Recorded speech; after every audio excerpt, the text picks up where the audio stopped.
we we talked about this idea of developing ways of looking, cultivating, kind of training in ways of looking, ways of relating to the moment, to experience. Mohan said, we're actually going to explore three in particular of these. Actually, staying at contact is also a way of looking at. Actually, metta is also a way of looking, but three in particular called the three characteristics, and the first one was the impermanence. Now, as I said, we're moving quite quickly through these because I want to throw them out. So it was only 2 days ago we did the impermanence. So I'm aware of that. As I said, people will find different of these more helpful.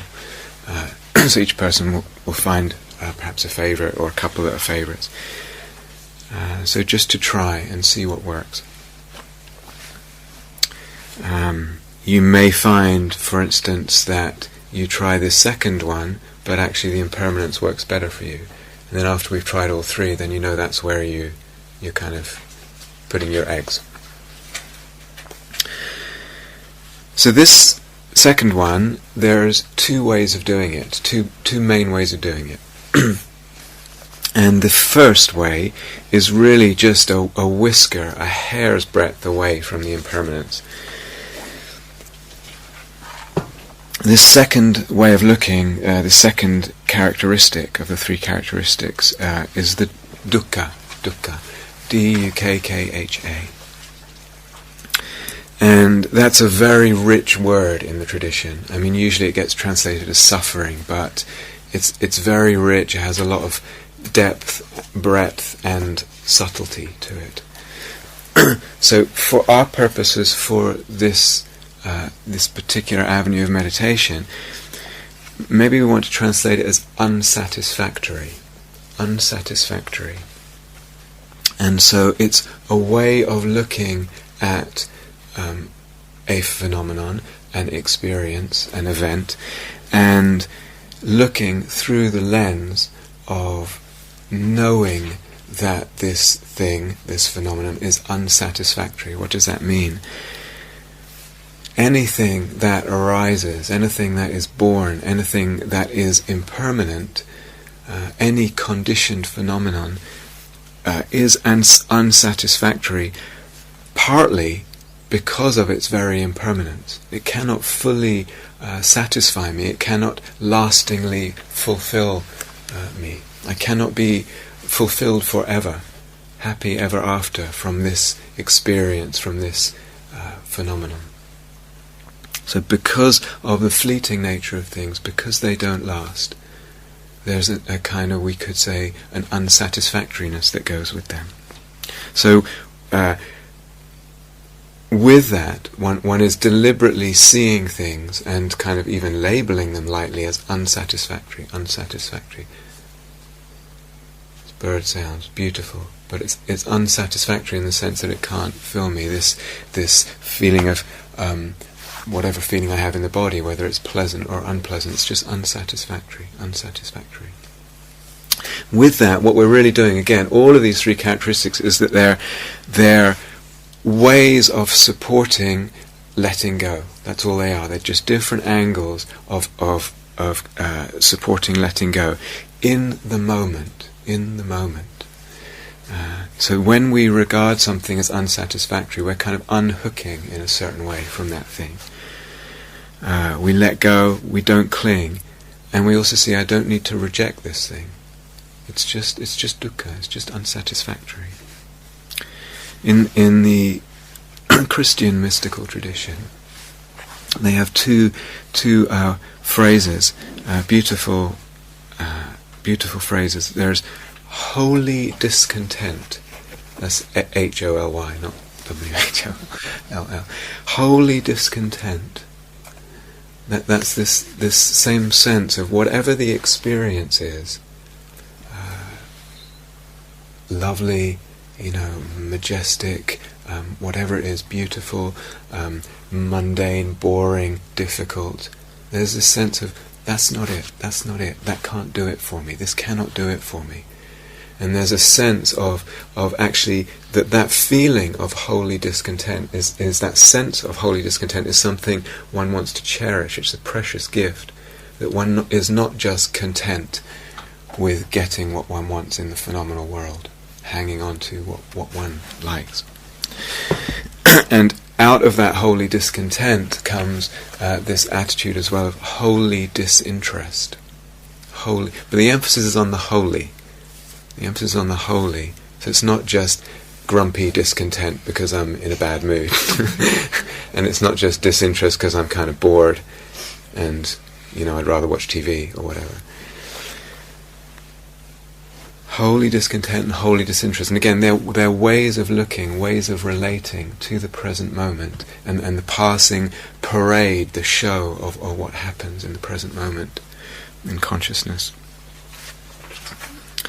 So Meister Eckhart, probably one of the most profound of the Christian mystics, he has this teaching, and it's really a meditation teaching. It let go of creatures. Let go of creatures. He's not talking about, don't keep goldfish or something. He means, what's a creature? Anything that's created, anything that's born, anything that's a conditioned phenomenon. Let go of creatures. Because a creature cannot be, in the Christian mystical tradition, creature is not the creator. Cannot be that. If I want to know, in that language, if I want to know what God is, I have to not be so entangled in the created. So that I actually don't want to go into all that right now because there's a lot there, so I'm more just wanting to present the instructions.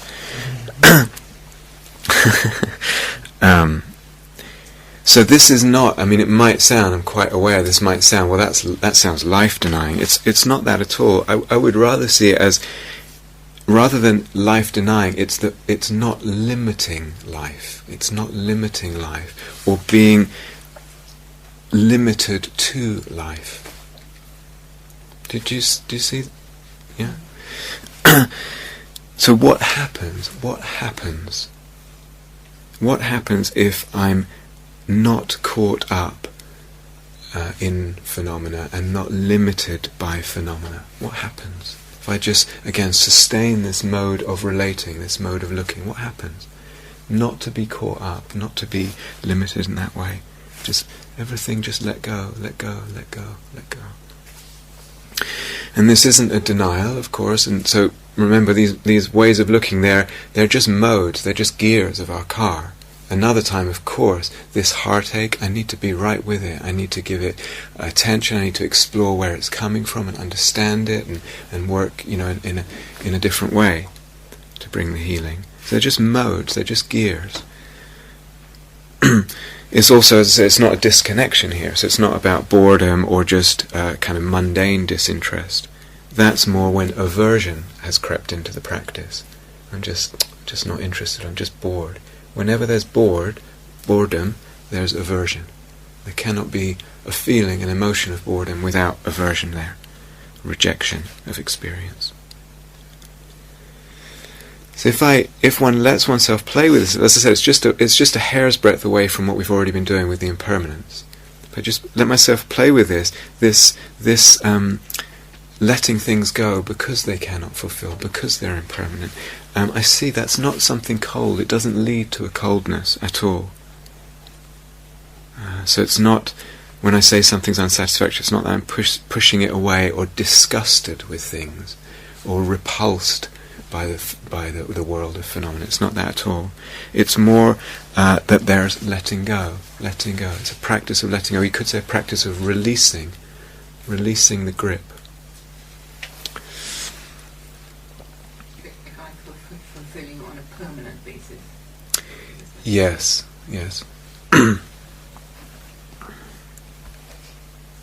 And also, as we see as we do it, there's limitations even on a temporary basis of how much a finite, impermanent phenomenon can fulfill us, even on a temporary basis. That has a real ceiling to it.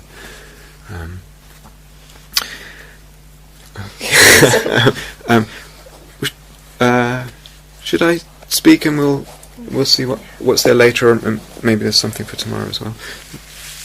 Okay, so that's the first one. It's really not that, as I say, it's just a little step more than the impermanence thing.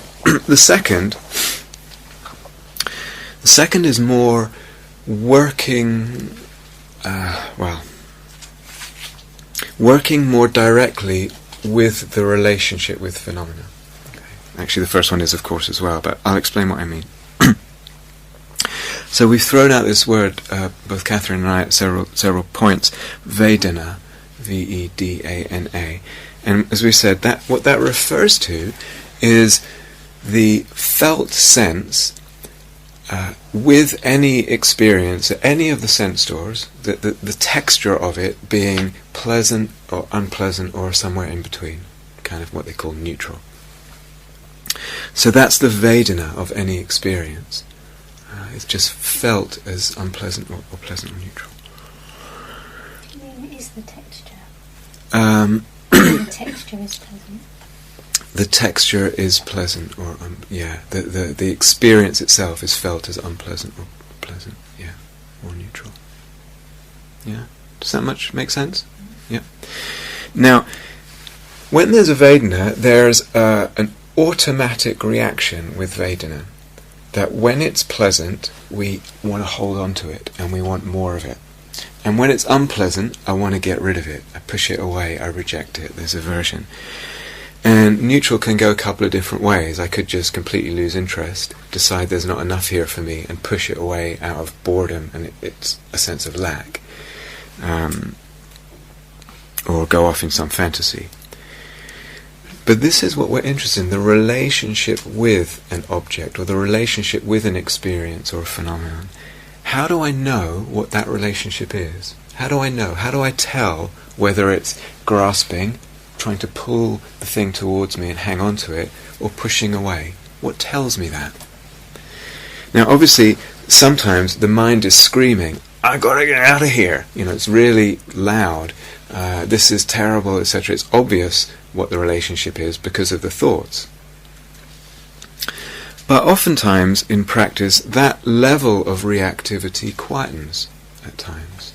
And there's still the presence of pushing or pulling, aversion or clinging, but it's not manifesting through thought, through a thought rejection or greed or whatever.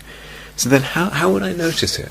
How do I notice that if the mind is not what's telling me, if the thinking mind is not what's telling me? Well, if I'm a little more spacious in my awareness, just a little bit, and maybe, like we've been harping on about the space of the body, I can begin to get a feeling or a sense in the body of when aversion or grasping is around. Actually, aversion is almost for everyone easier to notice, interestingly. It's easier to feel the presence of that. But I notice something in the body. What do I notice in the body?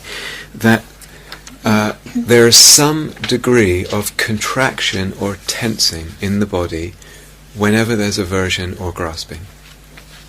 It might be in one area. It might be that the shoulders go up past the ears. It might be that the belly contracts. It might be some other area. It might be just in that sense of the space of the whole body. There's just a sense of contraction. The space itself contracts of the body. That's partly why with the metta practice we were saying sensitive to the whole body. So this too, it reflects the mind in a way more clearly sometimes than the mind itself is showing. Now sometimes this is very, very gross. The whole body is clamped up. And sometimes it's very subtle.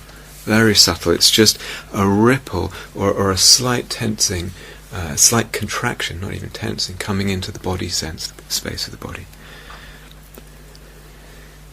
I'll throw this out now because at some point, either on this retreat or another retreat, will be useful. Sometimes it's even more subtle than that.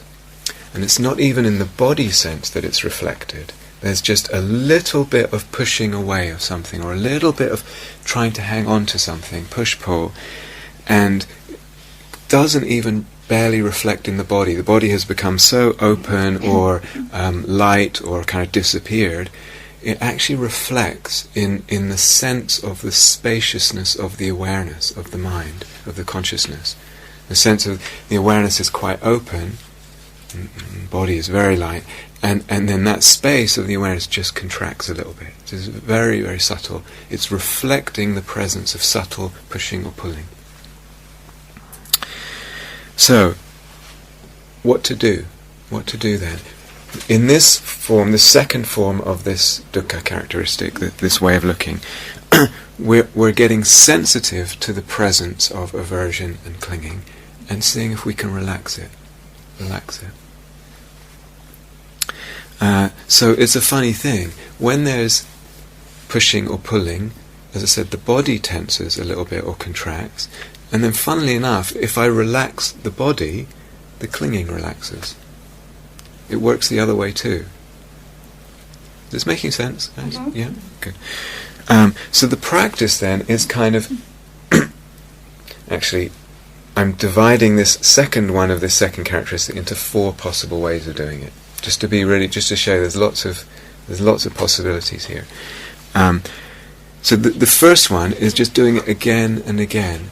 When sensitive to the presence, when developing sensitivity to the presence, the feeling of pushing or pulling, rejecting or holding on.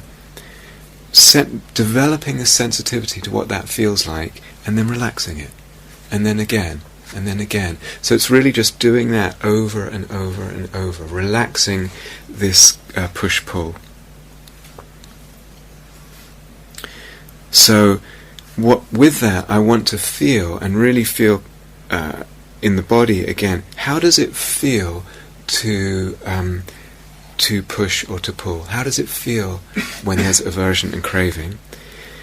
And how does it feel when that's relaxed, when there's letting go of aversion, of resistance, of craving? So it feels certain ways, and there's things to notice there. And one of the things, it just feels better to let go. When there's aversion and grasping, it doesn't feel very good. Right? Okay. So the first one is going via the body and just relaxing that. Just relaxing over and over, because via the body we're relaxing the relationship with the thing. The second and the third are really just repeating what I said about the unsatisfactory before. So sometimes you're there and you're paying attention to the relationship with things. You know there's some aversion here with whatever this is, this pain in the body or whatever. And there's some aversion, and a way of relaxing the relationship with is just reminding yourself of the impermanence of this thing, or just tuning again into the impermanence, acknowledging the impermanence. When I see the impermanence, then there's a tendency to let go.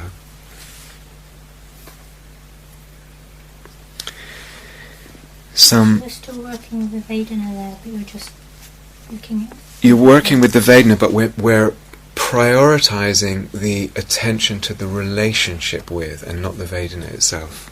Yeah, that's quite important. So, yes, there's a vedana there, but I'm more interested in the relationship. We're working now on the relationship with things. That's the thing that's being emphasized and prioritized. Sometimes, with using the impermanence to help you relax the relationship, you can sometimes, if there's a sense of space opening up in the practice, sometimes you can kind of see phenomena disappear, that you see them dissolve into the space. I don't know if anyone's glimpsed that at all, but that seeing them disappear and dissolve also really, and letting them dissolve into the space, letting them just disappear. It's like raindrops landing on the sea or landing on the lake. They just land there and they dissolve, they disappear. Now seeing their dissolution, and that helps letting go, which relaxes the relationship. And again, of course, third possibility is you can just reflect unsatisfactory. Same thing, it will relax the relationship. Yeah. Last possibility of the 4 is get really close to what's going on. So maybe I have a pain in the body, maybe it's a sound, maybe it's an emotion, maybe it's whatever it is. Get really close, get up close with the awareness to it, get intimate with it, and then, rather than trying to be really clear about what it is and really noticing precisely every aspect of the phenomenon itself, the experience itself, it's getting up close and then allowing. And you can even drop in that word as a whisper into them, as a gentle suggestion. It's like allowing this thing, allowing this experience, allowing this phenomenon as fully, as totally as possible. So here the emphasis is on really, again, on the relationship and on supporting a relationship of 100% allowing of this thing, allowing it to be there. So you could also say opening to it. Again, I'm not so interested in being really clear what the experience is, etc. I get up close as possible, then it's opening, allowing. Or you could say welcoming. Again, you can drop that in. Welcoming. So I'm not so interested in the clarity about the object, the precision about the object, but about the relationship with. It's that we're interested in here. Just clarify, so at this point you're talking about the object, not the vedana, in terms of allowing. Both, yeah, definitely both, thank you, yeah. The vedana is always wrapped up in an object, so you could either be aware of the vedana and then allowing the vedana, just allow it to be unpleasant, allow it to be neutral, allow it to be pleasant, welcome those vedana, or you're welcoming the object itself, and that includes the vedana. So just subtle distinction, but really the same thing. So when Nina asked about the fear yesterday, a little bit in the way I was showing how to work, that's also, it's like creating space and then really allowing this thing, allowing the actual experience. Similarly, you're welcoming it, giving it space. Now obviously, well, maybe it's obvious, allowing is the quietening of aversion. Do you see that? Mm-hmm. When I allow something, I'm not aversive to it, but it's not clinging. Allowing is a different attitude. It's the quietening of aversion, but it's not clinging.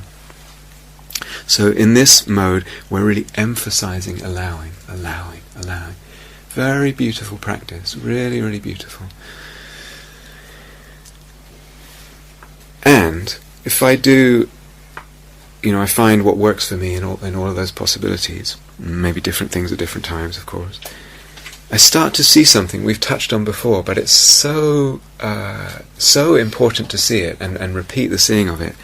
I see that 99% of the suffering, the dukkha, comes from the relationship with the thing. It comes from or because of the aversion or the clinging, not because of the thing itself. Suffering comes from my aversion and my clinging. We change the language, say the thing, as we've said before, the thing itself is empty of inherent problemness-itude.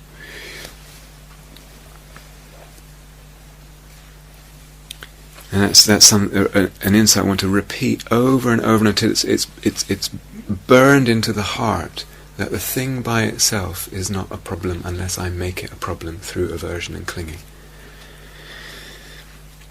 And here again, the felt sense. So I need to. Here I am sitting, and if I use my old example, the injured hip or whatever, then I feel the suffering of that when there's aversion and clinging. I actually want to feel the sense of there's some suffering when there's aversion and clinging. And then as I let go of that, as I allow more, relax the relationship, whichever way I'm doing it, see it, let go. As I allow that, some freedom, some degree, it might not be remarkable, but some degree of freedom comes into the experience, some degree of relief, of release, of peace, of spaciousness, of joy even. It's like before, after, feel both sides. So the whole insight, it's like, has two sides of the coin. The pain of it, when there's aversion and clinging, and the release of it. And I want to get a felt sense in the whole being of both. I need to taste that pain, but I also need to taste the release. If I don't fully taste it, it's like the insight doesn't go in at a cellular level. So you need to taste the pain. You need to taste the pain of holding and being aversive and clinging. And then correspondingly taste the freedom of letting that go, the relief that comes. It's like it's one package, and they help each other. Now, this can unfold in many ways, and it's for you to take away and play with. But I'll say one thing. It's possible. Sometimes it's possible with this. So one's basically finding ways to let go in the moment, in relationship to something. And one lets go, let's say it's the hip thing or whatever, and there's some pain there, and I let go in relationship to that. And then sometimes I might notice that when there's letting go, calmness comes into the being, or calmness is allowed, we could say. Stillness is allowed. There's the emergence or revelation of some calming or stillness. Why? Because not letting go, the opposite of letting go, pushing and pulling, is exactly what agitates the consciousness. There's nothing else that agitates the consciousness but the pushing and pulling with things. Right?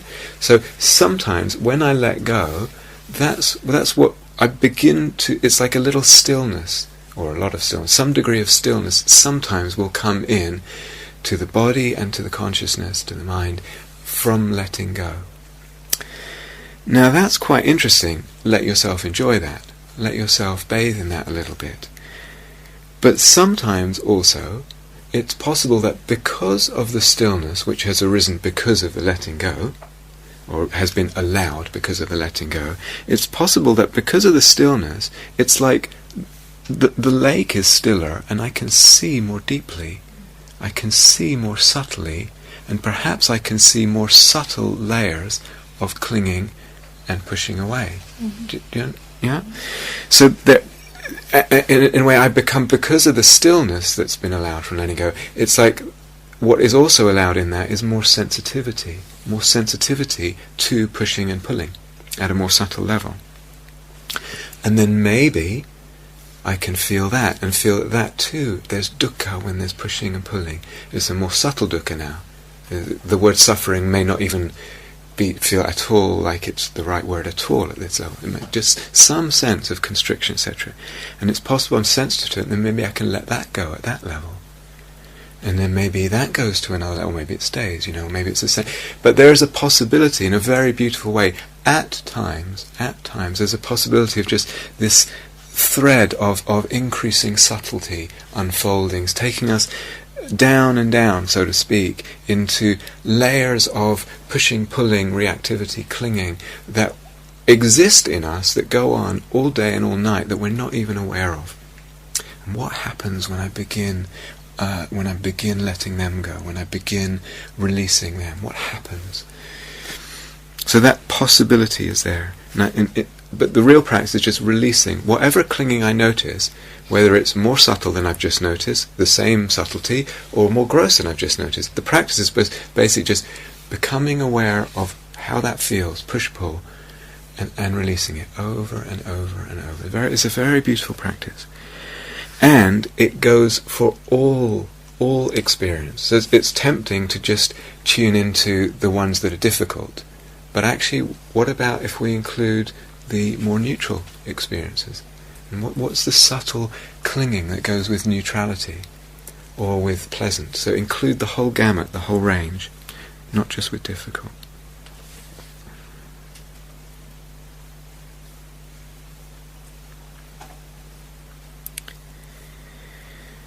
So some degree of spaciousness.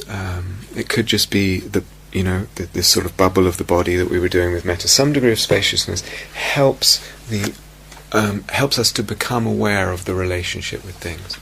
If I'm too focused on the thing itself, too one-pointedly in the middle of the thing itself, that can be very helpful, directing attention that way. But oftentimes it's almost like one gets a little blinkered to what the relationship is, because I'm so burrowed into the phenomenon itself. Do you see? So again, we said this before, both directing the attention and also opening it out is really, really helpful. And that capacity we have as human beings of being able to actually choose. And sometimes you work one way and sometimes you work another way. That's really, really important at this stage, because each way will kind of reveal different insights, if you like, regarding emptiness. That I won't get the whole picture if I just stick with just one way of doing it. Can you direct it and open it out on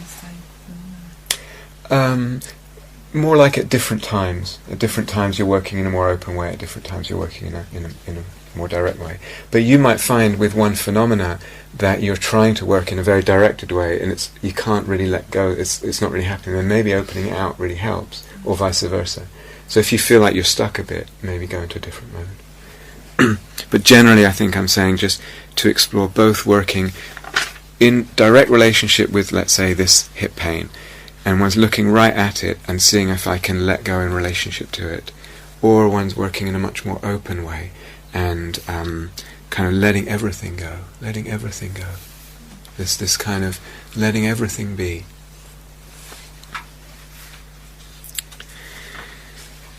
Okay, so take it for a spin, take it for a test drive. It's probably, you'll find, in a lot of ways it's a softer practice than the impermanence practice, especially if you're doing this kind of really probing, microscopic impermanence. So there's something very lovely in that sense.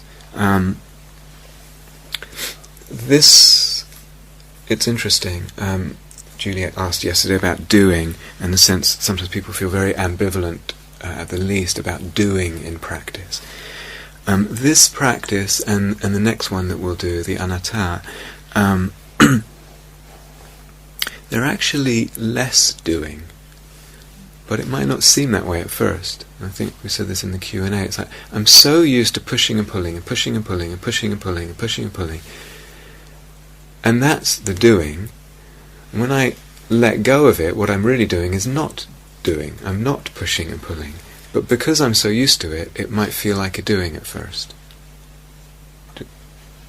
Yeah, but actually you can feel your way in to the sense of it's a kind of non-doing here, and in that also is this softness and this relief. We're so used to clinging all day long that we have to kind of train in not doing that. So the habitual, it might feel easier, but it's not so helpful. So I'm saying that because it might not be obvious at first that actually what we're doing now is a non-doing.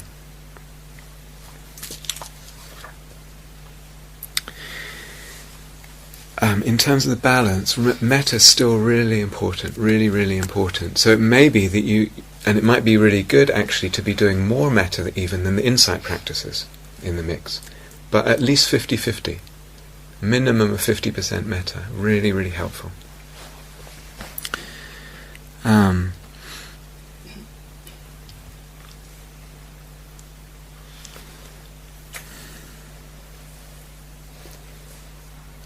There's a few more things I could say, but I think my feeling is to let you play with it a little bit, and see what comes up for you, and rather than saying anything more. Yeah. Does it matter if you only choose to practice one of those four? No. It doesn't matter? No. But find what works for you. I mean, you might as well, at least discover which works. If there's one that definitely works best for you. Or that last one that you described, the allowing. Yeah. Everything that you just described is exactly what's happened to me this morning. So okay. It is really helpful. Good. Yeah, go for it. Yeah. I guess doesn't matter. think I knew where I am. Okay. No, certainly one gets a sense sometimes of practice just opening in a certain direction, and it's natural to just follow that. Hopefully the life of practice is long and one can try different things from different directions at different times, but you don't have to force anything. So yeah, if it feels like that was working well for you, just keep doing that. It just seemed naturally. Yeah. That's the sort of thing I would expect sometimes. Yeah.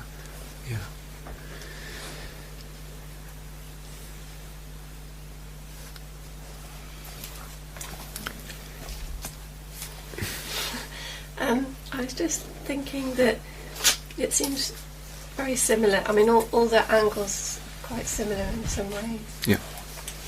Particularly the one about relaxing vedana via the body, with the allowing that you mentioned. Relaxing the relationship via the body. Yes, Yeah. Mm-hmm. Yeah. With the allowing that you mentioned. Yeah. I guess what I'm wondering is whether I just need to try it to find out, don't I, how distinct they are and whether it seems to happen. Yeah. Together. I'm really going into that, breaking it down, just because it's just a subtly different angle on it that some people might find it more helpful this way or the other way. But basically, you need to play with it.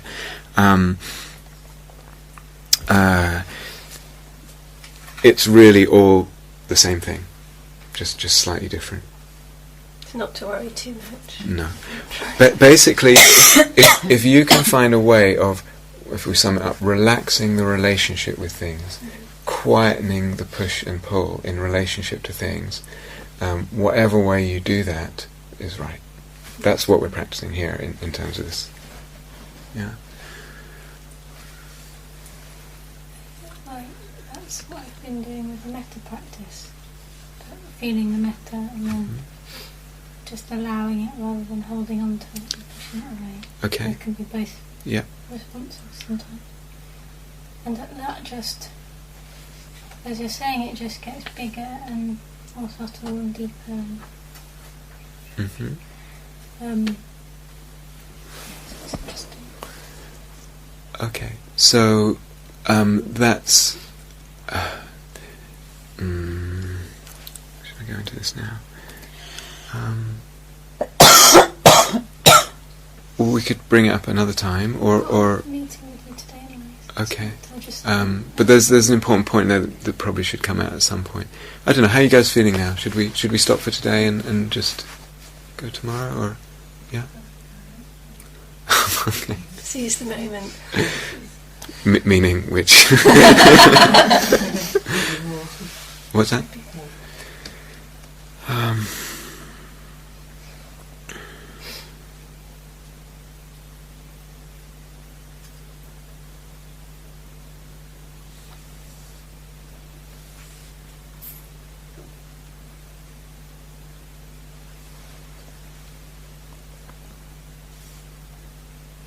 No, sorry. I think it's better leave you that, play with it, and then because there's a lot of this is a very powerful practice in terms of insights, and so what I think I'd rather do is you play with it a little bit, and then discuss what comes up, because there's insights into self-construction here, what Hannah just said in regards to the interface with metta. There's all kinds of things, all kinds of possibilities. So if that feels okay, yeah. So play with it a little bit, and Catherine is speaking tonight, and we can talk about this in the interviews and in the Q&As, etc. So basically, it's like just doing it and seeing what happens. What does it mean about self? What does it mean in terms of freedom? All of that. Okay, so let's have a quiet moment again.